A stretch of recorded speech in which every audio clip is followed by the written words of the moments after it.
tous.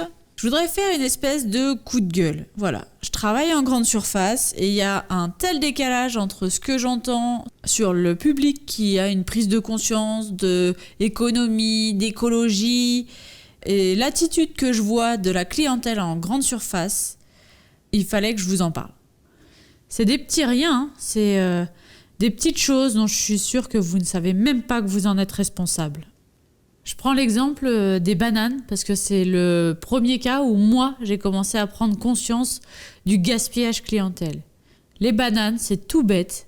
Vous prenez une grappe de bananes et où il y en a trop, où il y en a une qui est trop mûre ou pas assez mûre dans le tas, ou X ou Y raison, vous défaites la grappe et vous les laissez en solitaire. Eh bien, est-ce que vous savez où terminent ces bananes solitaires? Deuxième exemple, parce que c'est mon secteur, une baguette cassée.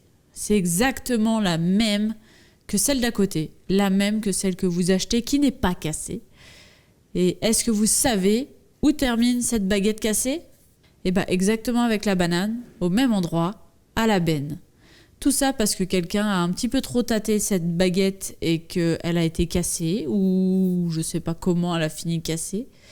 Mais c'est des produits que vous n'achèterez plus. Une banane seule et une baguette cassée, c'est des petits riens. Mais si vous saviez le nombre qu'on en jette juste parce qu'ils sont tout seuls ou cassés, et ça c'est que les deux éléments que je côtoie régulièrement et que je vois, il y en a tellement plus. Les fruits et légumes, dès qu'ils ont un petit bleu parce qu'ils ont été cognés dans le rayon.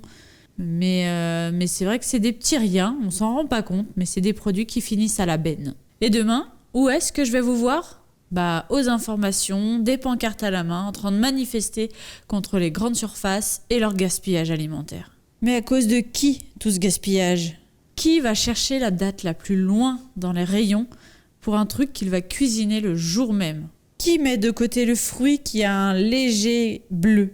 Qui va prendre la baguette, casser la baguette et la remettre en rayon pour en prendre une pas cassée? Qui va aller chercher un produit au rayon frais, en cours de route se dire « Ah non, finalement, je le veux pas », avoir la flemme de revenir sur ses pas et le lâcher en plein rayon sans se poser la question de savoir s'il va tenir la température ou pas. Dites-moi qui n'a pas porté réclamation pour un produit manquant en rayon, incitant le commerce à commander plus pour ne pas manquer et ainsi satisfaire une clientèle de plus en plus exigeante. On est aussi responsable par le choix des marques que l'on achète. On sait que certaines sont mal, mais on les achète quand même. Les conséquences de l'huile de palme, par exemple, sur l'environnement. Elles sont connues, mais on s'en fout. On est quand même capable de se battre pour un pot de Nutella. On sait également que beaucoup de grosses boîtes font des trucs pas très bien. Certaines d'entre elles écrasent les populations pour avoir un monopole qui leur permet d'être tout puissants. Vous allez sur Internet quasiment tous les jours. Vous avez les moyens de vous informer et de connaître toutes ces entreprises à boycotter. Mais ça ne vous empêchera pas d'acheter les produits que vous avez l'habitude de consommer. Je pense également à l'industrie de l'eau.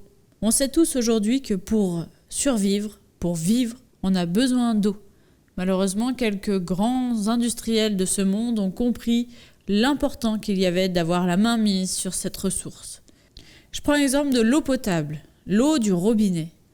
On a la chance d'avoir de l'eau courante, de l'eau potable dans nos foyers.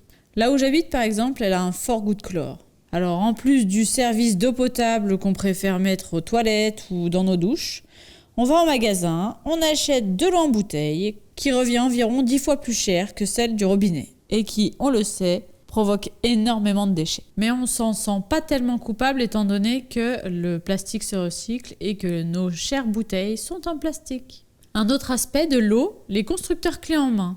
Aujourd'hui, quand on construit une maison, on ne nous parle pas des solutions alternatives. On nous propose le système classique, commun à toutes les maisons. Personne ne nous propose la citerne récupératrice d'eau de pluie ou les toilettes sèches.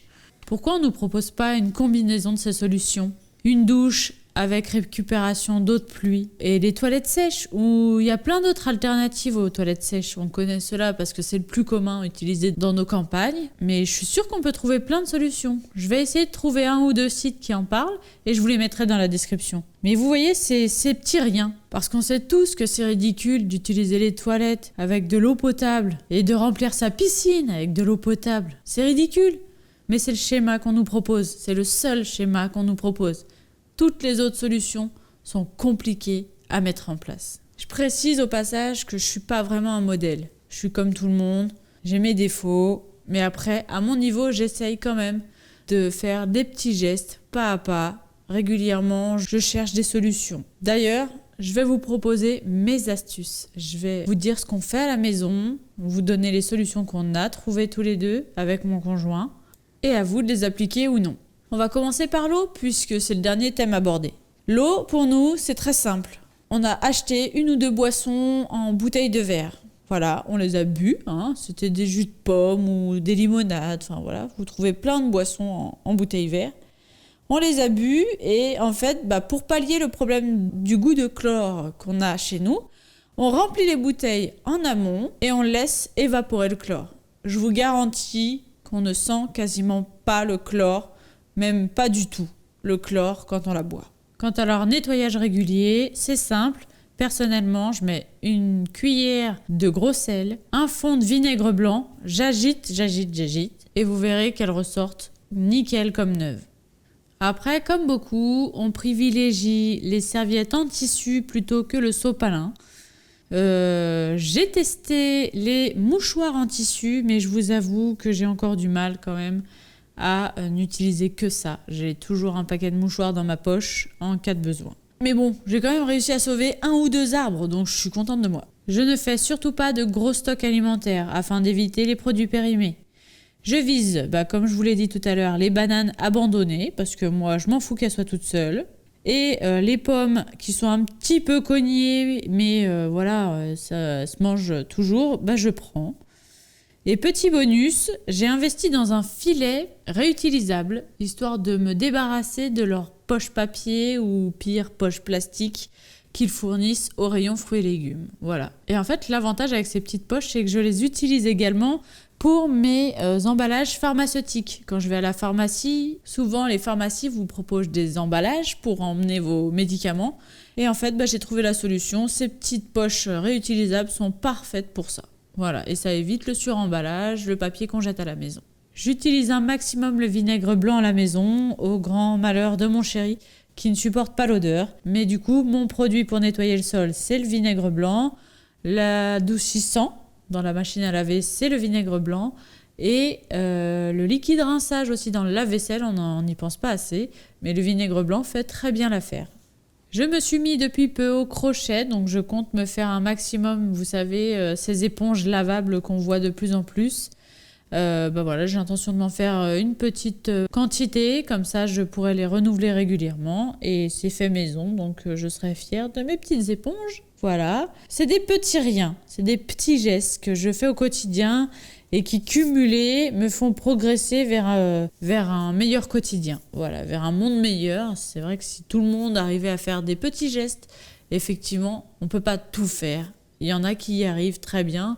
J'ai trouvé depuis peu une application qui permet d'aider les commerces à se débarrasser de leur trop-plein plutôt que de le mettre à la casse. En fait, ils le vendent à très bas prix. Donc, je vous le mettrai dans la description. Je vais essayer de retrouver un petit peu toutes mes applis que j'utilise, tous les sites internet pour trouver donc les solutions alternatives pour l'eau, l'économie d'eau potable.